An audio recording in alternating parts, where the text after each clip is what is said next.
critic compares the legal situations of Simon Ekpa and Nnamdi Kanu to an examination, saying both passed their legal exams with confidence, signifying that their defense teams presented strong arguments and evidence. The critic praises both Simon Ekpa's and Nnamdi Kanu's legal teams for their hard work, especially under difficult circumstances in Nigeria and Finland, and says both leaders successfully defended themselves with credible facts. It is claimed that Biafrans do not need notes to defend themselves or their leaders, because the truth and history of Biafra are embedded in them and their lived experiences. The critic alleges that international conspiracy and economic interests led to Simon Ekpa's arrest in Finland, despite what the critic describes as overwhelming evidence of his innocence already available before his detention.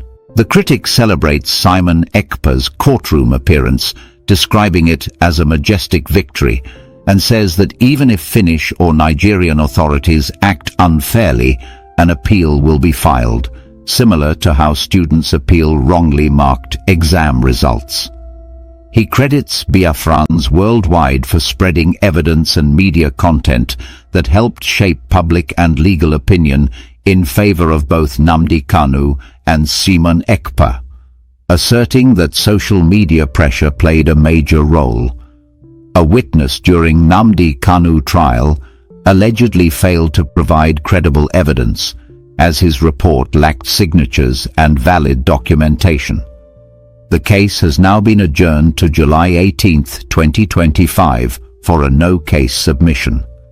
A statement is read from Nnamdi Kanu's legal team, indicating that the prosecution failed to build a credible case and merely wasted 10 years trying to suppress his freedom, confirming the plan to file a no-case submission.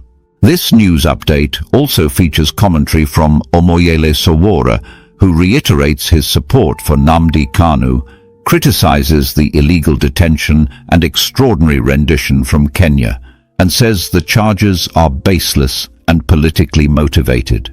Omoyele Sowore accuses the Nigerian government of long-standing oppression of Biafrans since 1945, states that the war against Biafrans has never truly ended, and concludes that the international justice system must act based on conscience to correct these injustices.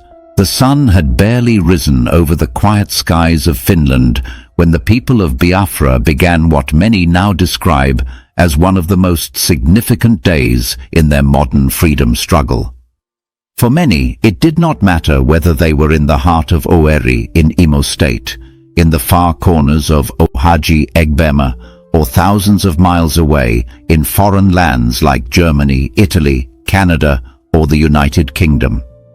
On that particular day, every heartbeat seemed synchronized with the court proceedings taking place in Helsinki, Finland, and simultaneously in Abuja, Nigeria. The reason was clear.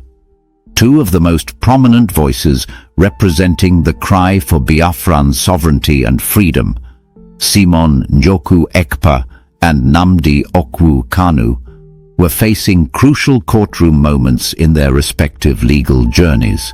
The energy of that day was indescribable, and so were the emotions that came pouring from the streets, homes and devices of countless Biafrans across the globe.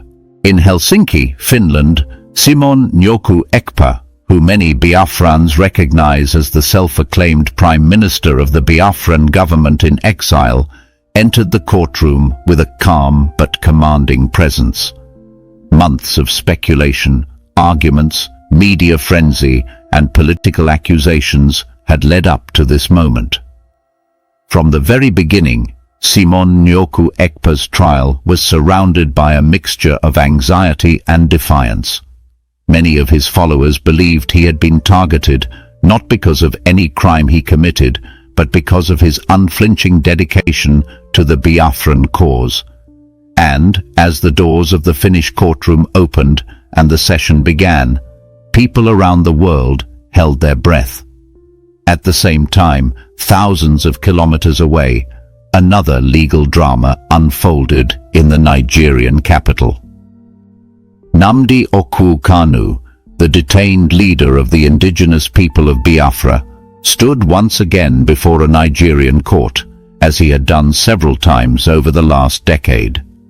Nnamdi Kanu had endured extraordinary rendition from Kenya, solitary confinement, and constant legal battles. Yet, despite all the hurdles, the courtroom was packed to its brim, with people eager to witness whether this would finally mark the beginning of the end of a legal ordeal that many have described as unjust and politically motivated. What united both legal proceedings, despite their geographic distance and procedural differences, was the powerful symbolism attached to them. For Biafrans, this was more than a matter of two individuals standing trial. It was about the voice of a people on trial. And it was in that spirit that the reactions to both courtroom developments became so charged with passion, resistance, and unwavering hope. As the Finnish court began to examine the allegations against Simon Njoku Ekpa, a critic attending the trial commented in what has now become one of the most widely shared statements from that day. The critic compared the legal battle of both Nnamdi Kanu and Simon Njoku Ekpa to a rigorous examination. But unlike the kind taken in classrooms, this exam was one of truth versus lies, resistance versus oppression, and freedom versus political manipulation. In that examination, the critic said, both Simon Njoku Ekpa and Nnamdi Kanu passed with confidence, leaving no doubt in the minds of their supporters that the men had effectively defended themselves with credible facts. It is important to understand the weight of that statement. In Nigerian and African society, the idea of examination is deeply respected. It carries the notion of preparedness, intelligence, and resilience. To say someone passed an exam, especially one meant to break them down, is a powerful way of declaring their strength and victory. And that was exactly what this critic was trying to communicate. He went further to praise the legal teams representing both Simon Njoku Ekpa in Finland and Nnamdi Kanu in Nigeria. According to him, they performed exceptionally well, especially considering the extremely hostile environments in which they were operating. While the legal atmosphere in Finland was generally viewed as more civilized than that of Nigeria, Simon Njoku Ekpa's trial was not without suspicion and unease. The critic claimed that international conspiracy, driven by economic and political interests, had led to the arrest of Simon Njoku Ekpa in the first place. This statement echoed a belief shared by many Biafrans who felt that Simon Njoku Ekpa was detained not because of any proven wrongdoing, but because powerful forces in Europe and Africa wanted to silence him. He reminded people that the evidence showing Simon Njoku Ekpa's innocence was available long before his arrest, yet it was ignored. According to this viewpoint, his detention was a strategy to disrupt the Biafran liberation movement at a critical time. And although the courtroom in Finland was meant to be neutral, the critic warned that justice was not always blind when it came to matters involving African resistance. Nevertheless, when Simon Njoku Ekpa appeared in court, his supporters described it as a moment of majestic victory. Cameras captured his confident posture, the slight smile on his face, and the calm way he greeted his legal team. He looked neither broken nor worried. That appearance was enough to inspire waves of jubilation across Biafran territories, including places where fear of military or police presence had previously silenced public gatherings. In cities like Aba, Onitsha, Newi, and even remote areas like Orlu and Umunze, people erupted in celebration. It was not just because Simon Njoku Ekpa had walked into a courtroom. It was because he had done so with the pride and strength of a leader who had nothing to hide and everything to stand for. Just like students who file appeals when they feel their exam results were unfairly marked, the critic said Biafrans were prepared to pursue legal appeals if either Simon Njoku Ekpa or Nnamdi Kanu were treated unfairly. This analogy caught on quickly. It was repeated on local radio stations, in social media broadcasts, and on placards raised during solidarity rallies. People began referring to the entire legal process as a test that their leaders were destined to pass, not by guesswork, but by the undeniable truth of their cause. Meanwhile, in the Nigerian courtroom, Nnamdi Kanu's case continued to unravel in a way that many observers found shocking. A witness who was expected to provide crucial evidence against Nnamdi Kanu reportedly failed to produce any signed or verifiable documents. Instead of strengthening the case against Nnamdi Kanu, the witness's report raised serious questions about the credibility of the prosecution. The judge listened carefully, and after consulting with legal advisors, adjourned the case until July 18, 2025, allowing Nnamdi Kanu's legal team to submit a no-case motion. This decision was celebrated as a turning point.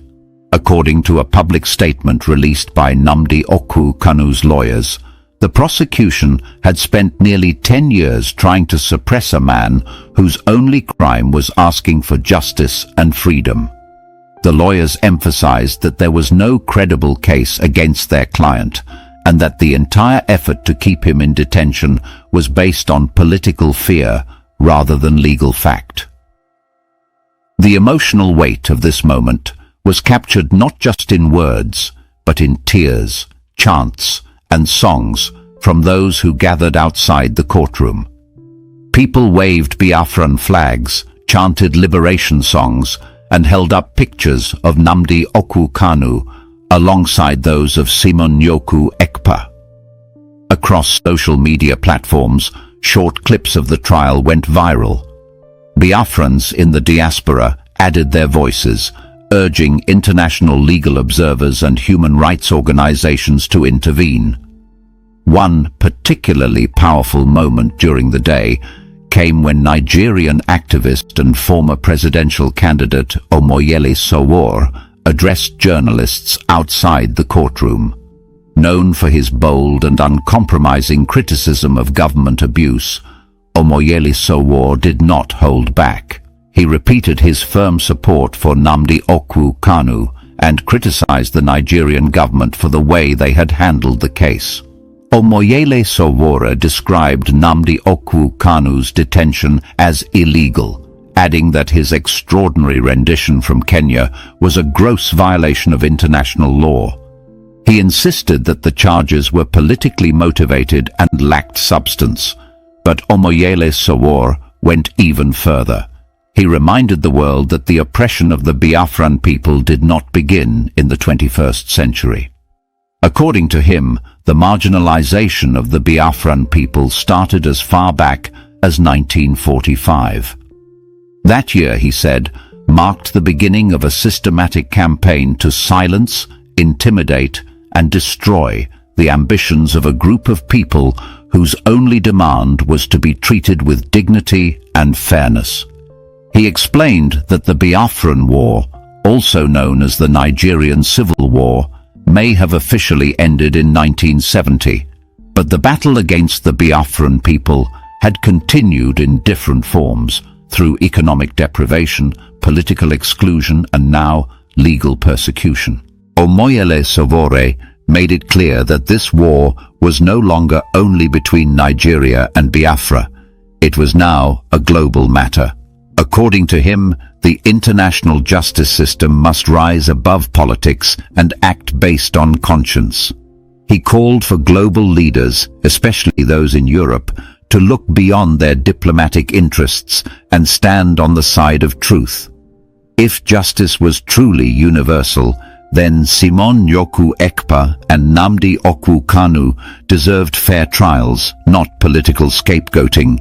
As his words echoed across media channels, many Biafrans felt a renewed sense of purpose.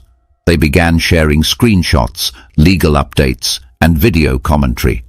In a rare show of digital unity, Biafrans from different ideological camps came together to amplify the voices of Simon Njoku Ekpa and Nnamdi Kanu. The online world became a courtroom of its own, where evidence, arguments, and passionate appeals were presented before the court of public opinion. Social media, which has long been a powerful tool in the Biafran movement, played an even greater role during this period. Digital activists compiled timelines, testimonies, and documents showing years of injustice faced by the Biafran people. Videos of Simon Njoku Ekpa speaking about self-determination and Biafran rights were reshared widely. Old interviews of Nnamdi Kanu challenging the Nigerian government on issues of human rights and economic inequality went viral again. Even Biafran elders who had remained silent for years found their voices, penning open letters and appearing on online discussion panels. What stood out the most was the refusal of the Biafran people to let fear silence them. Whether they were young professionals in Lagos, traders in Onitsha, students in Abia State University, or farmers in Enugu, the message was clear. They would not allow their leaders to be humiliated or erased, and more importantly, they would not allow the truth of their history to be forgotten. Just like somebody wrote exam and you're waiting for result. And if you are a student, when you have written your exam with confidence and you know what you have written, even before the result is out, you are very sure you are going to the next class and you'll be packing your bag of baggages. You don't need to wait until you see the result. If you're a good student and you have written very well through your exams, you will know if you will pass or you fail. Every good student knows when he or she passes an exam. So you don't need to wait before you begin to prepare for the next class. You don't need to wait to see your result before you begin to either buy a new uniform, change your uniform, buy your new books into the new class because you are sure of what you have written. Take for example, just like the jam that ended when they took the result of our children and they gave them a different result and they begin to speak many grammar on the results of children of Biafra and say there is technical glitches because our children know what they wrote. Our children in Biafra land, whom their result was stamped out, know what they wrote. They refused. They said those things they gave them wasn't their result. They refused to accept it. They confidently refused to accept it and accepted to resit for the exam and get their real result. That is how it is. So this week is the conclusion of all examinations between Biafra and Nigeria, Biafra and Finland internationally, and we are now waiting for results. And I can bet you we did very well. Our Supreme Leader Nnamdi Kanu and his legal team, they did excellently well. I appreciate them. We know how difficult it is in the zoo for you to push forward the truth. It is very difficult. They did their best in the midst of things that look impossible. In the midst of nothing, they were able to push forward to get something for us. It is a thing of joy, and we appreciate their effort. Also, in the case of our Prime Minister Mazi Simon Ekpa, we have been following through. We have been going closely, and I bet you his legal counsel also did very well. Our Prime Minister was able to make his case absolutely right and well with enough evidence and information which is living in him. You see, in the case of Biafra, if you are a true Biafra, to defend Biafra, you don't need to carry a book. To defend Biafra, you don't need to carry a book. You don't need to think, even if they wake you in sleep, if you are truly a Biafran. The story is in all of us. Every single Biafran, we have the story and evidence in us. Just like Nnamdi Kanu. Nnamdi Kanu comes to his broadcast, he doesn't need to pen and paper to write. He will only tell you to bring your pen and paper to remind you what he said. But the informations are loaded in his head, in his heart. Everywhere is information. Likewise, you that is watching me today, if you are a true Biafra, many of us that are broadcasting, we don't write things down. We don't write papers. We don't jot things down. We only pick up a topic from our head, we pick it up and we'll come and we'll discuss it. And you see many speakers, genuine speakers of Biafra are coming to this platform. They don't write things down. When the topic comes, they deal with it, give you instances and examples. And that is how the Biafrans do. In all our programs, you see Biafrans coming in. And when they come in, they will give you critical examples, evidence of what they are saying, to back up what they are saying. I bet you the case of Nnamdi Kanu accusation, every genuine Biafran can be able to defend Nnamdi Kanu on that case and provide evidence. Defend him with evidence. Every single accusation that was going against Nnamdi Kanu, every genuine Biafran can defend it. But you know what the zoo is? Because of their hatred on the Biafran people, because of their wickedness on Biafran people, that is why they continue to hold Nnamdi Kanu. Same thing for Simon Ekpa. Finland authority has more than enough evidence not to delay Simon Ekpa for a second.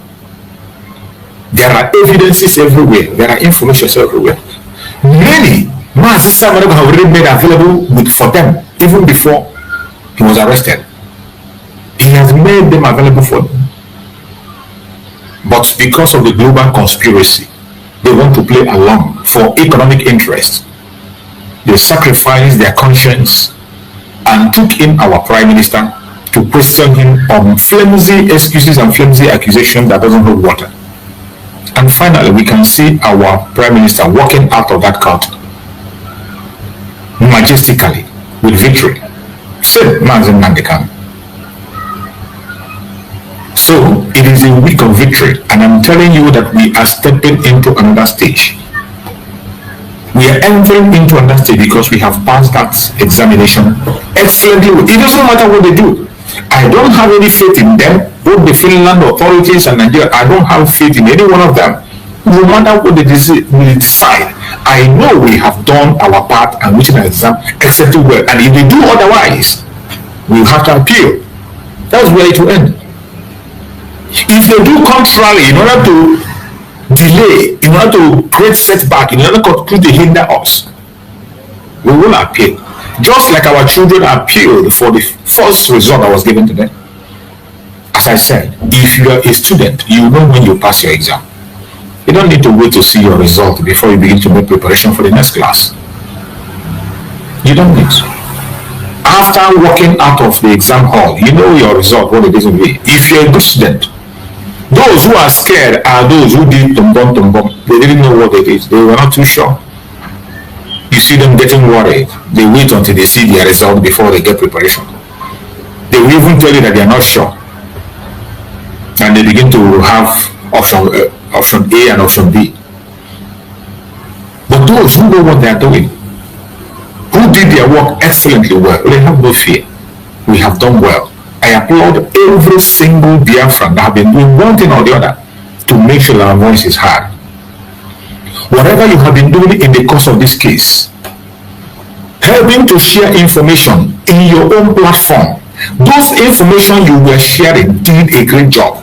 In the case of Simon Ekpa, in the case of Nnamdi Kanu.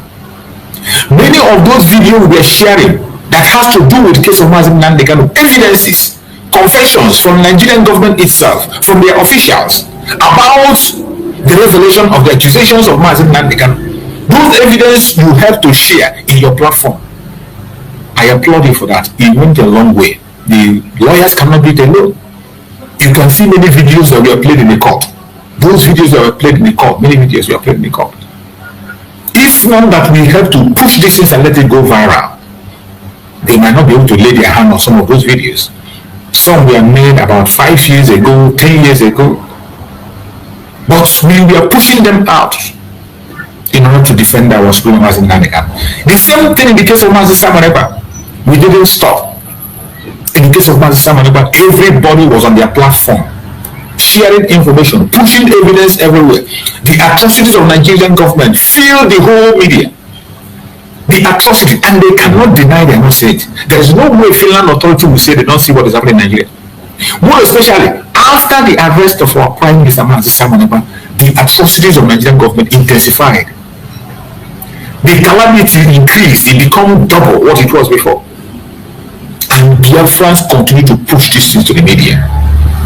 We did an excellent job. Every single one of you that is watching me today, if you were part of that mission, clap for yourself. You must appreciate yourself. We did an excellent job. If nobody appreciates you, appreciate yourself. For that single comment you made in favor of Mazi Samaneba, for those videos you helped to share, whether you are speaking or you're not speaking, for sharing, helping to share this video, make it go viral, it went a long way to send information across the world, and the world could not keep silent. Finland authority could not deny anymore. They couldn't hide. As I speak, they cannot hide.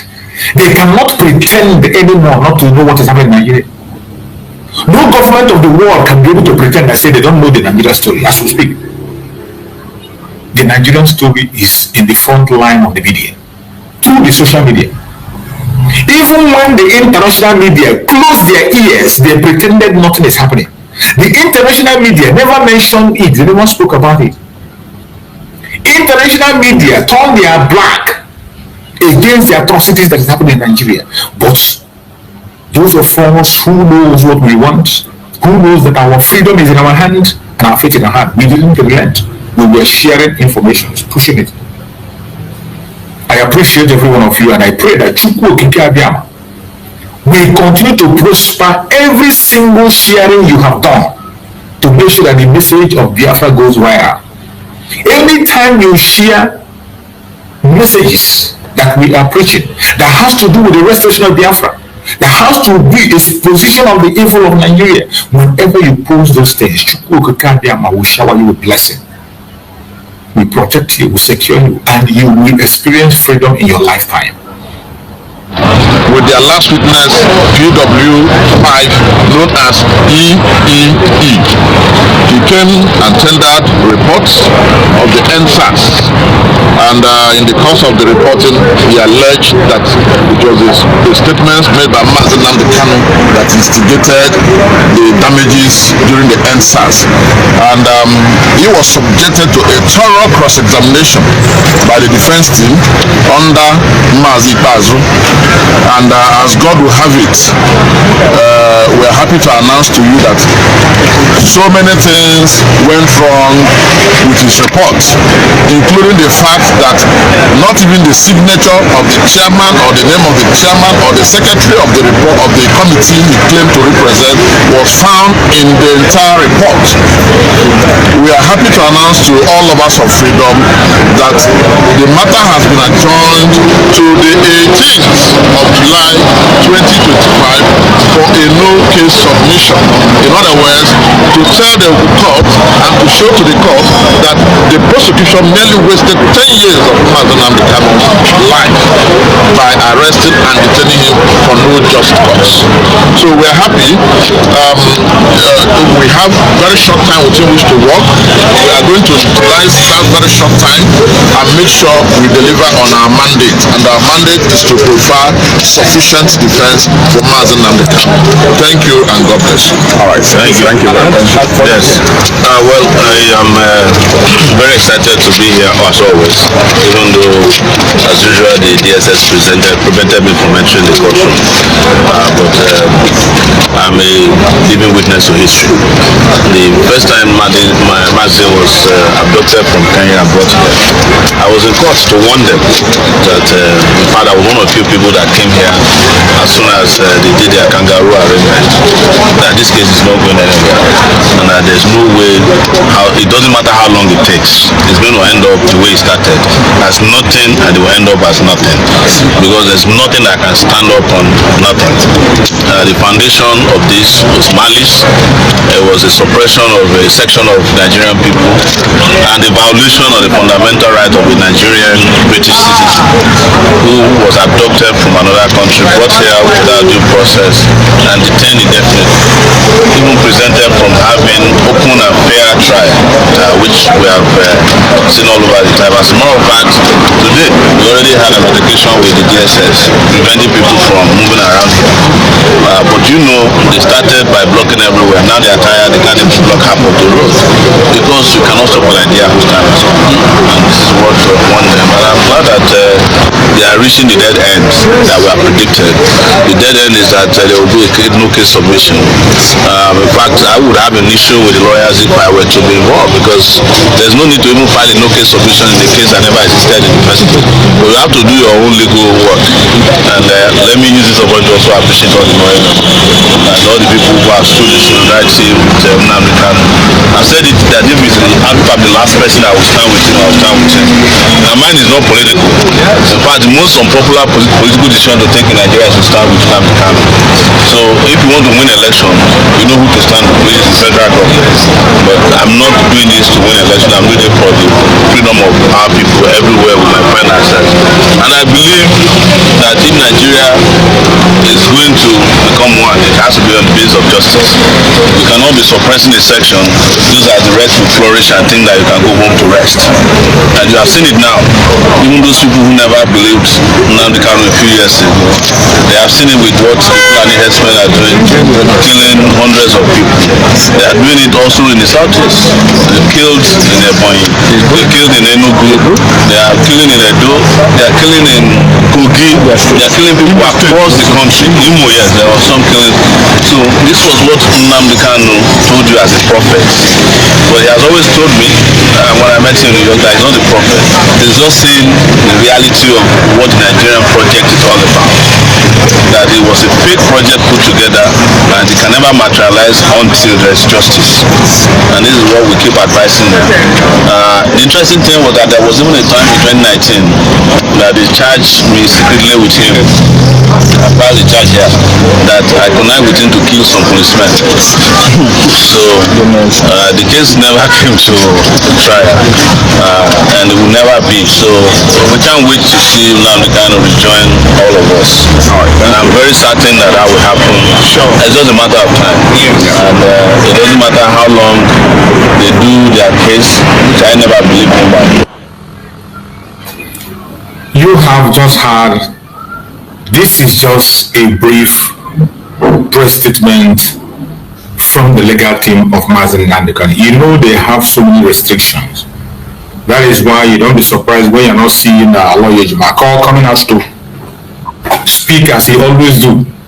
He no longer come to speak, and you don't see some other senior lawyers coming out to speak as they do. Why they do not come out to speak is because there are so many restrictions on them that they're restricted. Remember last time they said if a lawyer Jubilation doesn't stop, they're going to charge him for contempt of court, that they should change his attitude. What is that attitude? Because a lawyer Jubilation was updating Biafrans all the time. So now they are restricting so many informations that cannot reach up. But the most important thing that every one of us should know is that the case of Nnamdi Kanu has come to a conclusion. The government have made their final case, produced their final witness, and they have thrown every single weapon they have on Nnamdi Kanu in terms of this case. They have brought different witnesses from all angles, from all corners, and every single witness they brought is just bunch of made-up stories. Hearsay, they said, they wrote. That is what we saw. None of them was coming in there to put up a defense or a witness with a critical evidence that can be able to be substantiated in the court. Every single evidence they have brought against Nnamdi Kanu fell like water poured on a rock. And finally, they have done all they could and the case has come to conclusion. So it is left for the legal team of Nnamdi Kanu to push forward a written no case submission, which will be discussed in the next court, as I said. So the assignment has been given to them to put their no case submission in writing, do a beautiful job to present their defense, and I believe they are going to do something wonderful. Nnamdi Kanu, just as we have always said in all our programs from beginning, from day one, Biafrans have been shouting that Nnamdi Kanu has no case, that he should be released unconditionally. So many lawyers, so many judges, so many senior advocates have said that you cannot build something on nothing. There's no way you can build something on nothing. And you cannot stand on illegality, you'll be talking about legality. It doesn't hold water. And there is one thing again that baffles me. All that have been discussed from A to Z, they were all talking about 2015. There was no mention of what transpired in Kenya, at least not yet. There was no mention of the kidnap of Nnamdi Kanu from Kenya. There was no mention of the torture that Nnamdi Kanu faced for 8 days. There was no mention of the extraordinary rendition of Nnamdi Kanu. There was no mention of how and who was involved. We have not had anything on that section up to this moment. And we are hearing that the case has come to conclusion. Well, let's see what the lawyers are going to put forward in their no case submission that have been put. Because from the onset, we have always known that Nnamdi Kanu is innocent. He has not committed any crime. They are only persecuting him because they feel they can.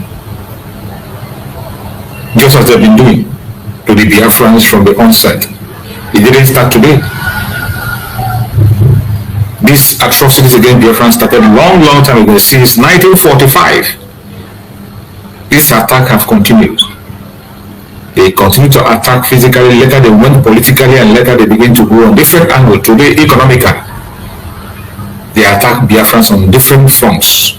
And as long as we continue to remain in Nigeria, those attacks will continue. They came and told us that the war is over. We know the war is not over. Today, I think I have the video of the so-called Gowon. It's a very long video, but we're going to catch as many as we can be able to catch and continue next time if we cannot be able to finish it. So in the case of Mazi Simon Ekpa also, that is for Mazi Nnamdi Kanu. In the case of Mazi Simon Ekpa, we know that Mazi Simon Ekpa is absolutely and very innocent. And to an extent, we know that in the West, it is a different ball game in the West. At least in the West, before you can be able to take somebody in to that extent, you must have a proof. You don't just come and tell a story in the court and you walk away. You don't do that. You can do that in Nigeria and it works for you, but in the West, I don't think it's going to work. That is what I think. But at the same time, the kind of conspiracy we see globally today, everything is possible. The global conspiracy we see against the Biafran today, with the things that are happening, everything is possible. But we still know there are men of good conscience out there in the West. There are men of good conscience in the United States, in the UK, in all parts of the world, in Europe and America, everywhere, in Asia. There are men of good conscience that will not sit down and watch. Likewise, we know there are men of good conscience in Africa that are also speaking up. At least we have Dr. Mazanga using his platform on a daily basis to speak up on the atrocities of the Nigerian government against the Biafrans and against the indigenous people. Dr. Mazanga is doing a very great job there through his own media. So there are still men of good conscience, and they can no longer hide these atrocities anymore. They have hidden it for a very long time, but as it stands today, they can no longer hide. The time has come that everything will be thrown out to the public to see. I welcome my beloved brother Christian. Thank you so much for joining my brother Christian. Go ahead, my brother Christian, speak to us. Yeah, man, this morning. Morning, my brother. Yes, to be honest with you, I didn't think, actually, it's a kind of, there's a way the situation is with me this morning, but I had to come in because I saw the video you just showed of the lawyers, right? Yes. So I was more or less like compelled to come in. You see, I've been saying this, that these things we do, this thing you do, this persistency, you just never know how far and how well it goes. It doesn't matter whether people are on the platform or they are not on the platform. You just keep, persistency pays off. You can't even begin to imagine how much it is like hard work. Like when they say hard work pays off, this is it. Now, Showore, I don't have hatred for Showore. We don't have hatred for Showore. We just have disagreement with him. Yes. Deep disagreement. But it's okay to disagree. Nnamdi Kanu have deep disagreement with him, but not hatred, and he does it. So a lot's going on, because the thing is, look, I don't know him personally. He also doesn't know me because I'm not a public figure. But I goes on your platform and very many other platforms, and I calls him out, not with hatred, but the area of our disagreement, you know. So again, like I said, you just never know who watches who listens to who. You just never know how someone can run into a program or video and he learns, because we are all learning every day. Anyone who claims that he or she knows it all is a fool, the biggest fool. We are all learning from each other every now and then.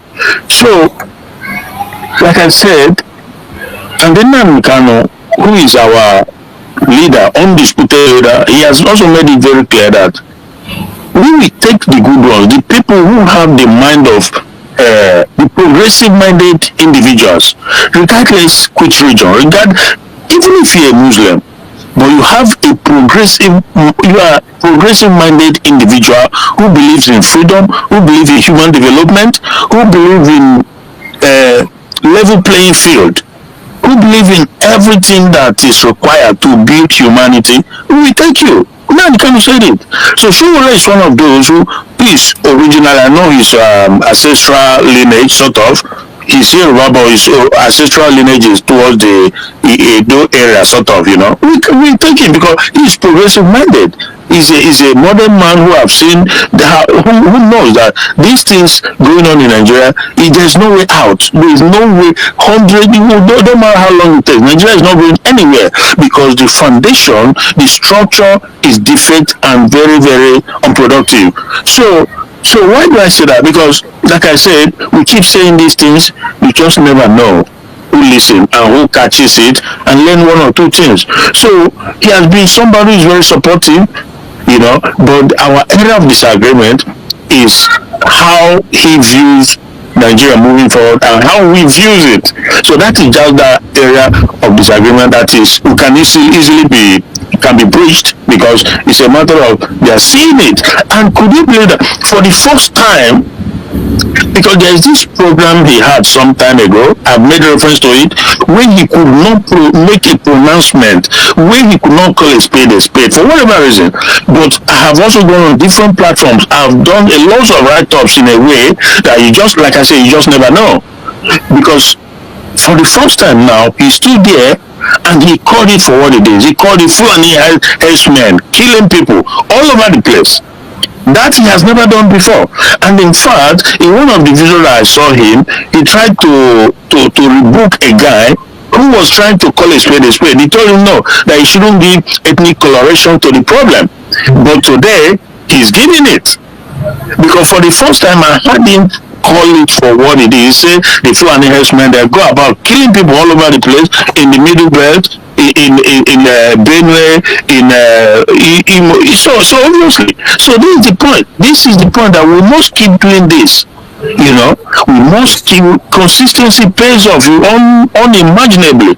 So yeah, the central point is that we don't hate anybody. That is the truth. We just want to be able to live like normal people, and we can live and let's live. Exactly. And tap into our potential. We don't want to be retarded. We don't want to be this obstacle, this hindrance called Nigeria. This destiny killer you call Nigeria. It's just sad. This is the area of deep disagreement that I have with people like Showrep. You know, then it gets worse when it comes to people like Chidi, whom I told you I used to speak with back in the days, because not only did we have the disagreement, but he became a stumbling block. So that is another thing altogether that it will be very difficult to just wish away or to just forgive like that, because he became a clear-cut hindrance to the team. So that is the situation. I have to come in to make this statement that I'm very pleased. Very pleased that not only the victory is coming, it's like it's raining down. The victory is raining down, and moving forward from that, it's just going to continue, because everything in life has its time and season, you know. So Flora is coming around to him to have made that pronouncement, and he went further to say that it's not politically correct to stand beside him now. They can't. That if you want to win election, it's not the right thing to do, because we also know what is going on there. I'm not just going to say the Fulani this time, but even among our own people, the so-called political representatives, they are also, you know, so obviously, but that is the good news. The good news is that after rain comes shine. The good news is that when all is said and done, the truth will always find its way. You know, truth will always find its way, because always ask for is just the right thing to be done. People, they go there, this political class, you know, who have sold their hand, who are complicit in all this whole thing. They go there, including the Tunubus, you know. They go to Benin went to speak to people, the victims of these Fulani massacres, paying lip service. It's just lip service they are paying. They just come and try to, because they were also more like compelled by because of the notice, the awareness that is going around the world. So he goes there, and at the end, nothing is really done to curb it. And at least you have the authority, you know, as the commander-in-chief. You should be able to call the military and say, this and this and that, or better still, do the right thing. Ask that, because the only way, trust me, the only way this Fulani menace is going to stop, the only way, you can pick it anywhere you like, you can do wherever you like, it's not going to stop. There's only one way for it to stop. That is that everybody mind their region. Simple as that. So you make, and I've been saying this several, of course, most of us know that too, you know. You make in your region, you decide the law that suits you, you decide the constitution that you run, meaning that if somebody is coming who is not a Biafran, we have to know first of all, who are you? What are you coming to do? So we will have your data in the system, so that if there's killing anywhere, if there's whatever it is, we'll be able to trace you. We know who and who is doing this. So until they say that is done, forget it, because they are just warming up. These Fulanis are just warming up. I've been following this morning. I saw what is going on. Even in the Plateau State, they are warming up. They are relentless. Their determination, their resolve to push through, to take over Nigeria, you can't even imagine. And say people are ready to take their head on, forget it, because this is, so that is the situation. I can see lots of our brothers are coming in, so I will give them chance to speak. And Max, thank you so much for coming along. And Rachus, we'll speak later. Thanks. Thank you so much, my beloved brother. I appreciate you. And by the way, there's a new attack in Anambra State. There's a new attack in Anambra State. You know, today? So I learned so many students were kidnapped, about so many people lost their life in Anambra State. You see, but But that is the problem. That is the problem.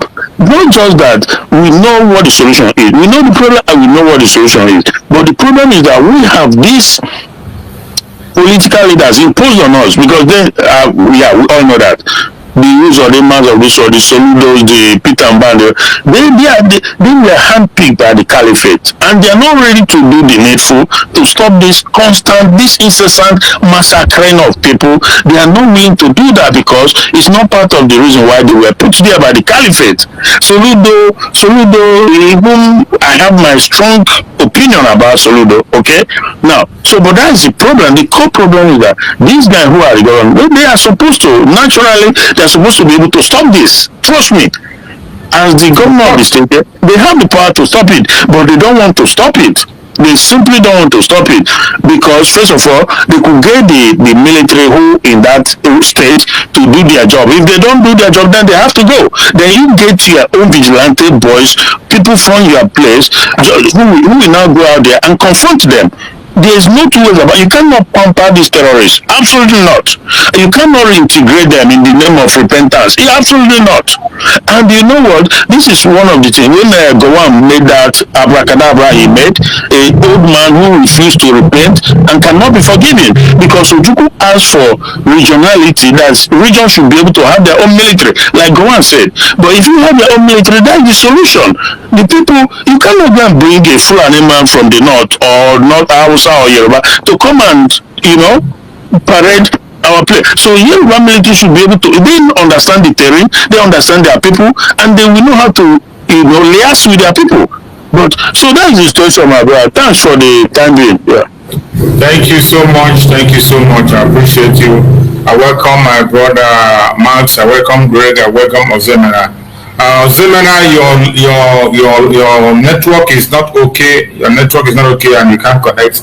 You should have been the first person to speak because of your location, but your network is not connecting. I can see it's still rolling. Try and fix your network so that we can give you the opportunity to speak. We always give that preference to people who are speaking from homeland so that they can be able to get on because of network support. Meanwhile, I give the mic to my beloved brother Max. My brother Max, you're welcome. Thank you so much for joining. I appreciate you, my brother. You're welcome. Go ahead and speak. Thank you so much, Mazi Chicks. And good morning from here. Today I just arrived at Accra, so I'm in Accra, moving straight to where my people are in Tema. So that's where the harbor city of Ghana. So that's where I am moving to right now by the special grace of God. I salute you, my brother. Is it Craig, right, that spoke first? Yeah, Greg. Not Greg, Christian. Oh, okay. Imagine.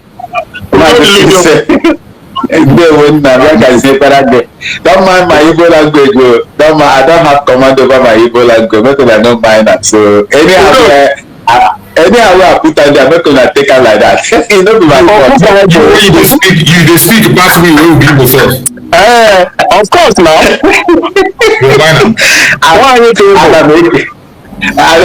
ana m ekele nna m Chineke ya gọzie Chineke ya dịrị n'ama ụmụ Biafra niile ebe ọbụla n'ụlọ ma ndị ntoro na ndị agadi ndị agbọghọ na ndị okoro Chukwu ya gọzie Chukwu ga-enyere na ọ ga-anọnyere anyị mana ọ ga-enyekwa anyị Biafra n'ike ya.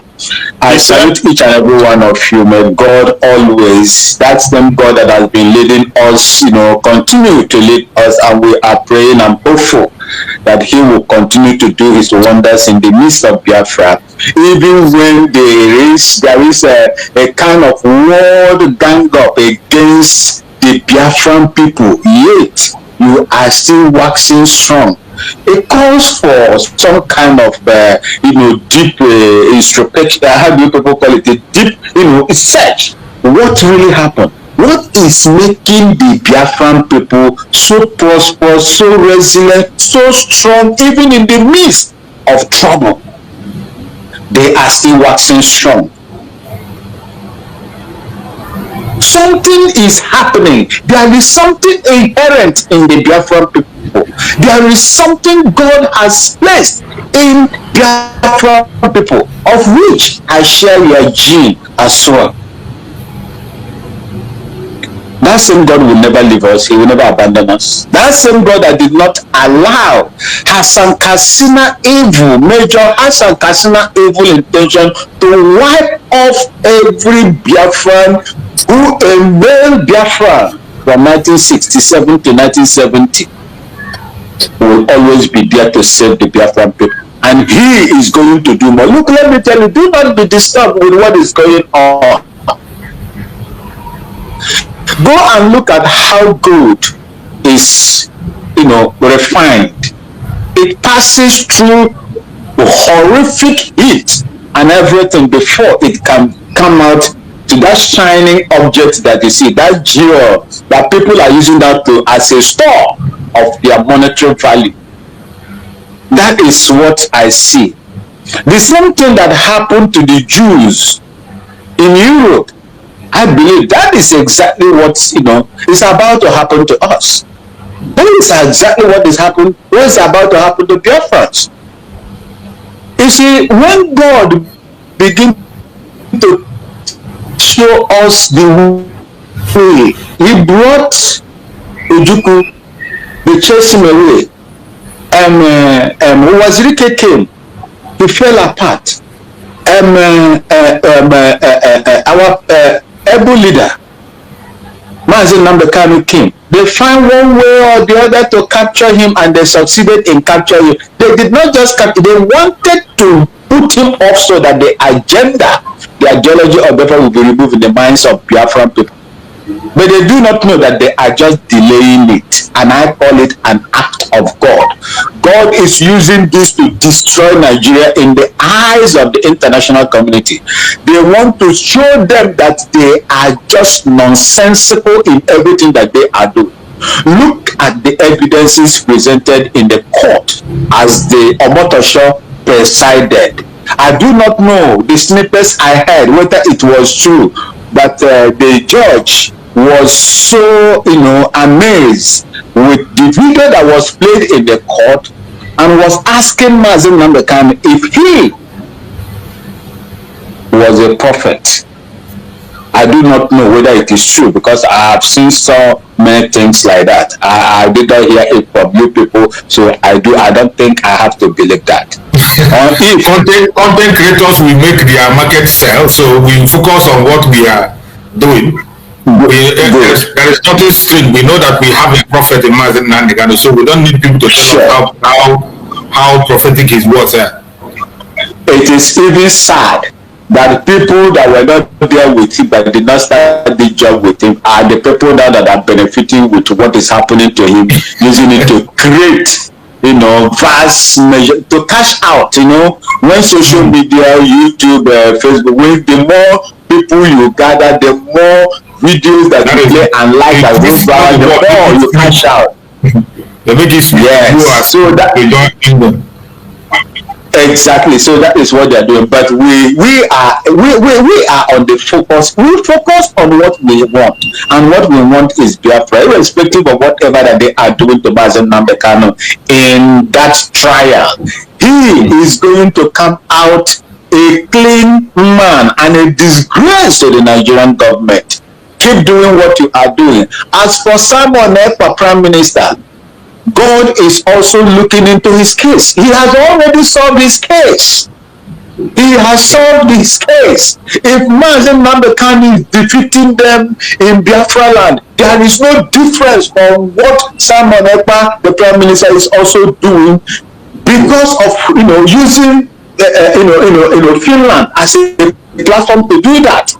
But it's like Finland now, they are trying, but God is going to twist their mind, just like the same God twisted the mind of Pharaoh, and they will do the right thing. Because I heard from a man of God that I always follow, that has not disappointed me since the time I started following him, that Finland is going to pay a very heavy price for what they are doing to the Biafran people. That is what I believe. And I started saying this for quite some time. If what Simon Ekpa is doing against the Nigerian evil government for the betterment of his own people, It's not the same thing Finland did against the Swedish government, the Swedish imperialists that were with them, that were threatening them, dealing with them, even when Russia also came in. Then it will be good for them. But if they fought for their own freedom and they are now trying to cage a man that is fighting for the same thing that they fought for in the past, it is going to be disastrous to them. I think their citizens now are just crying that they are paying so much now, they are spending their taxpayers' money to contribute to NATO.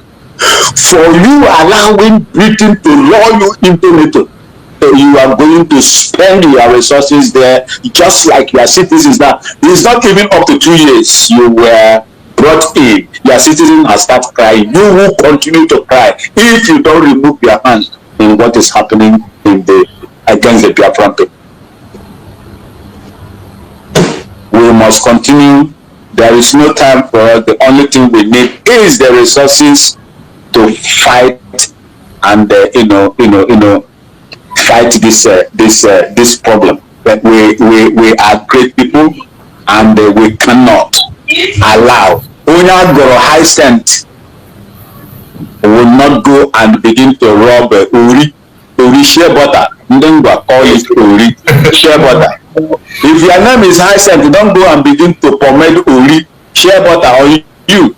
Igbos are high scent people, and we cannot eat from the dust. Our people are great people. God has made it that way. With nobody will change it. Even demons or devil Satan himself cannot even change it.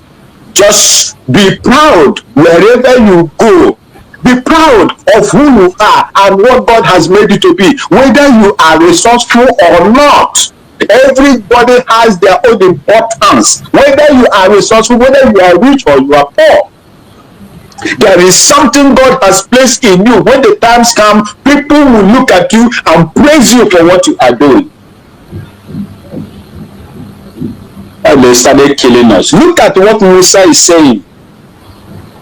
Musa was talking about Fulani indigenous and non-indigenous, and they are cattle rustling. Who is rustling cow?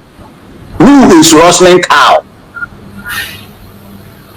Because they are rustling your cow, then you will now go and arm yourself with AK-47 and say, haven't you seen the videos that the Nigerian government brought them into Nigeria to come and do their bidding?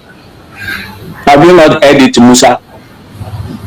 The only time you have the strength to go and throw your bombs, show of force, your air force capabilities, your military capabilities, is when it comes to the Biafran agitators. Nnamdi Kanu and his group, Prime Minister Simon Ekpa and his group. That is where you have the power to go. But go to Benue State and listen to one thief man, they call him Matthew Nlan Esquire.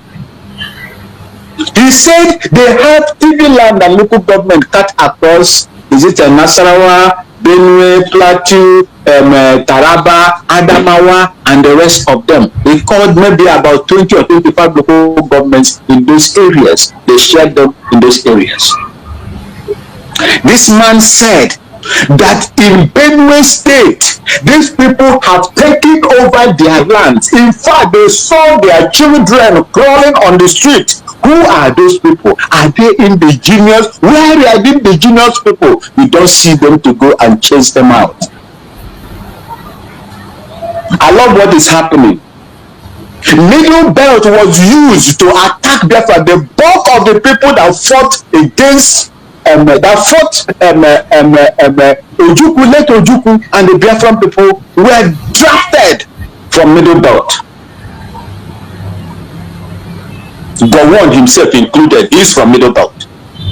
I think he's Angas man from Plateau or so. They were all from there. The thieves, the Jukus, where this guy come from, T.Y. Danjum also. They were the bulk of the people that mercilessly fired over 3 million Biafrans, stabbed them to death, blocked them, took their women by force, because they were donning uniform. and armed. How long are you going to continue to kill the Biafran people? We cannot stay. Look at Obi. Sometimes when they attack him, I try to go there and defend simply because he's a Biafra. He's a Biafra whether he likes it or not. Look at other people, irrespective of who Showore is or whatever he believes in. They believe in one Nigeria. We don't believe in one Nigeria. We have tried one Nigeria. We fought and raised the flag of Nigeria up for so many years. It didn't work and will never work. Therefore, there is a place we call our own, that is Biafra, and that is where we want to go. Let us go. Allow us to go. Showore has been coming out to stand for Nnamdi Kanu, no matter how you view it. Even if I told you people before, even if devil come today and say he's going to fight for Biafra for me, I will say, go ahead and fight for me. When I get what I want, when everything comes out, I will tell you, yes, God used you as at that time when it's appropriate for God to use you to do what he's supposed to do for me. Look at our people. Go and see what Peter Mba said. There is no difference from what Azika Opadi said in his presser in England after the war, after that genocide. For those of you that do not remember, Azika Opadi said there were no genocide committed against the Biafran people by the federal government of Nigeria, presided by Gowon. That was what that Igbo man said from a, what do they call it? From a rural family. Azika Opadi in London. The same thing Peter Mba has come out to issue a few days ago, as you know, published by Igbo History also on the Twitter. But there is no Fulani attack in Enugu State, that it is the propagandists that are using it to destroy the image of Enugu. Just imagine. It is in that same Enugu that people are away from their houses today, just like what a journalist and Showore and Sahara investigated. It is the same Enugu that the women went on this, to protest because of what the armed Fulani leaders did to them. Peter Mba didn't see that. He is doing the bidding of the caliphate. Like I told you, the caliphate don't need you or multitude to take over your land. They just need to empower one person. And who is that person? The governor of the place. And that is what they are doing gradually. And we are going to resist them. Biafrans, if you are not ready, just go in there and tie a very big belt on your waist. We have a lot to do for our people, because these people have succeeded in penetrating the land of Biafran people secretly. Just like Melafia said, they are busy occupying the forest. If they attack you, when they finish getting hold of the forest, the town will be a walk in the park for them. Because for those of our people that were there present when the civil war was fought, the Biafran war, genocide was fought, our people ran into bushes. At least so many of them were saved into bushes. People that had the means that time ran away out of that area, down to Togo, Cotonou, Benin, and Ghana, and Ivory Coast, and the rest of them, Cameroon, the Equatorial Guinea. If these people have taken over the forest, where are you going to run to?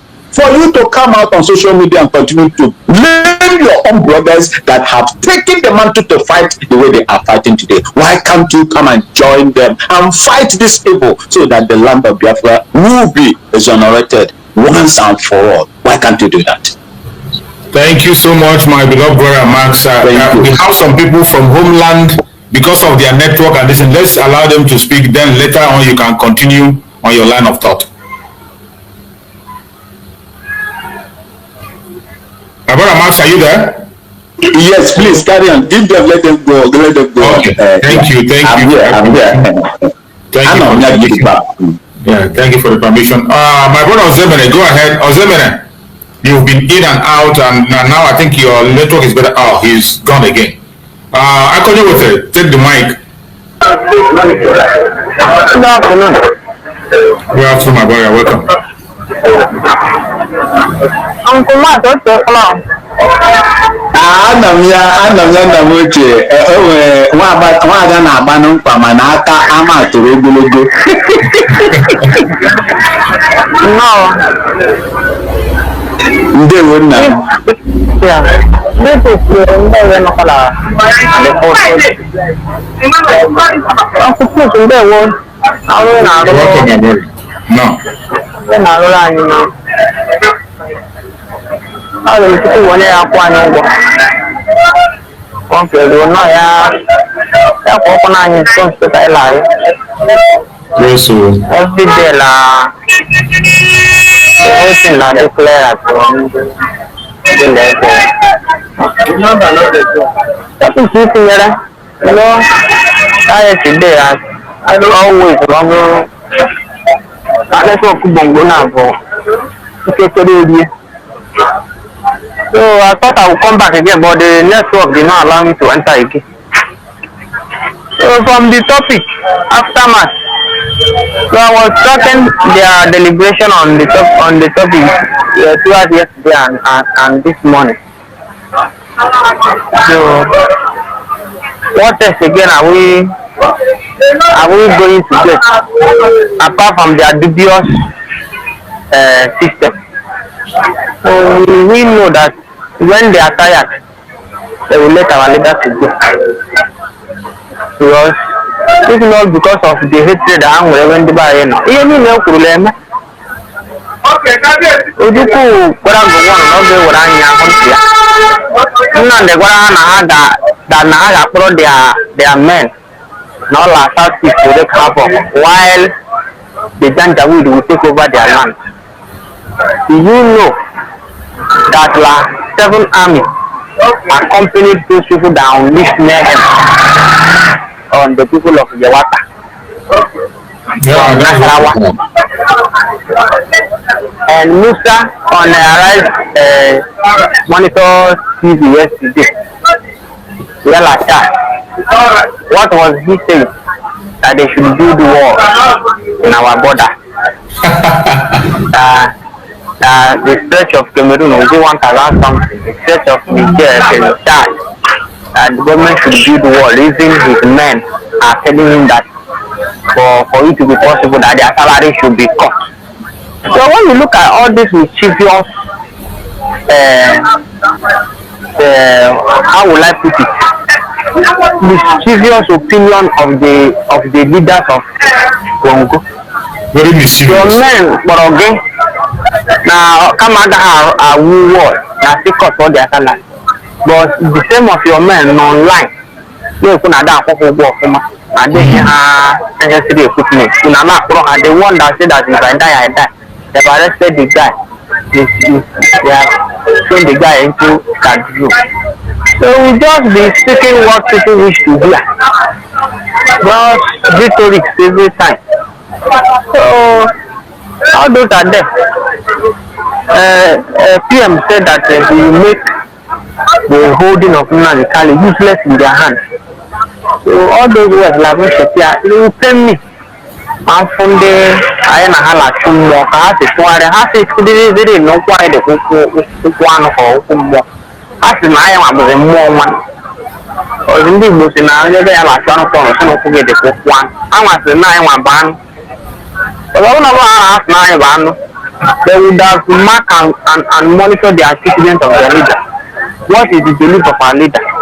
I didn't think they sustain the tempo of PM. All this rubbish, we won't be hearing it. We have to see there where they Hamere Ukumuro Mahale. Or they take up the internet or giving young with something to say. Or body with one people. You see where I go, see where I down. I live just in the back while our land is taking off. They were borrowing our land every day. So I said to them that I keep saying, let every one of us Norawa go where Genebu Ukumuru ịgbakọ gain nkwụrụ mmadụ ewetara anyị to put the gain in perspective say nwere immediate one and if of a truth the man no immediate gain nọ na nkwụrụ mmadụ and then niile bụ futuristic gain so ọ bụrụ na ọ ga-ekwe nwe water like that or reshape your ideology reshape your approach to nkwụrụ mmadụ ekwu a massive detailer approach massive detailer ekwu okwu na-achọ ihe bụ the necessary thing anyị na-ebiri ikwu ihe na-akpa anyị ihe bụ onwe ka mmadụ si gagide online n'ihu akwụkwọ nkata ya okwe ya ntị ige ọ bụ ihe bụ oru echi mmadụ fụ ya maybe mgbe dancing tone ga-change echi because if CM comes out now the dancing tone will change then ọ bụrụzie ọkụ gbado gị na akpịrị like Eggman sịrị na people are taking out his picture when he said that Biafra will swallow Simon. Had it been then that he took his time to underscore Simon and know what they are telling me, is it true that this guy is like this? He wouldn't have said all those rubbish up that time. Now he comes again. Tomorrow now when our PM will come out and it will be clear to everybody that of the truth Dr. Ngozi may need PM Ogwaria. Where would their faces be? What would they say again? Would they still come and tell us and that's all economy? Is that what they are going to tell us? No, you're going I asked one of the people yesterday, how many groups are do anybody know how there are meeting? Even Koiki flew from UK to the Republic here. People from all the 7 states in the West gathered there. They are with their names. Did anybody see it online? Why must we always think that we are white while we are foolish? Since the inception of this since 1970 now, Igbos that have been carrying the struggle up have degenerated into several groups that are doing nothing. The DOS now, their tones are coming down. Had it been that you carry the support of your people, it won't be like this. But earlier, you guys said that he's an agent of Kofukutua, he's an agent of Tinubu, he's an agent of this. He was sent to destroy our people. He was sent to snare the struggle. Look at yourself. On an war,